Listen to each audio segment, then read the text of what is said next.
ইতালির পালের্মো ও আশপাশ এলাকায় বাংলাদেশিদের পরিচালনায় গড়ে উঠেছে একাধিক বাণিজ্যিক সবজি খামার।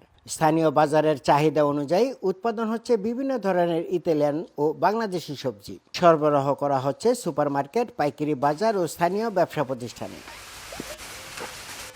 ইতালিতে কৃষিখাতে সাফল্যের অন্যতম কাণ্ডারি সোহেল মোহাম্মদ। প্রায় 2 বিঘা জমিতে গড়ে তোলা খামার থেকে বছরে প্রায় 4 কোটি টাকার সবজি বিক্রির দাবিদার। জমির বার্ষিক ভাড়াই গুনতে হয় প্রায় 17 লাখ টাকা। ইটালিয়ান সবজি করতে হলে বেশ লোক লাগে, তো আমি স্পন্সারে তো অনেক ফ্লুসির মাধ্যমে অনেক লোক আনছি, অনেকজনে কাজ করতেছি। কিছুটা শ্রমিক সংকটের কারণে আমরা কিছুটা ভোগান্তিতে পড়েছি। শুধু সোহেল নন, ইতালির বিভিন্ন অঞ্চলে শত শত বাংলাদেশি কৃষি বাগান ব্যবস্থাপনা ও কৃষিপণ্য বিপণনে যুক্ত।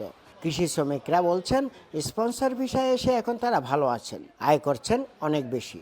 তবে খামার মালিকদের অভিযোগ, দক্ষ শ্রমিকের অভাবে অনেক সময় উৎপাদন পরিকল্পনা বাস্তবায়ন করা যায় না।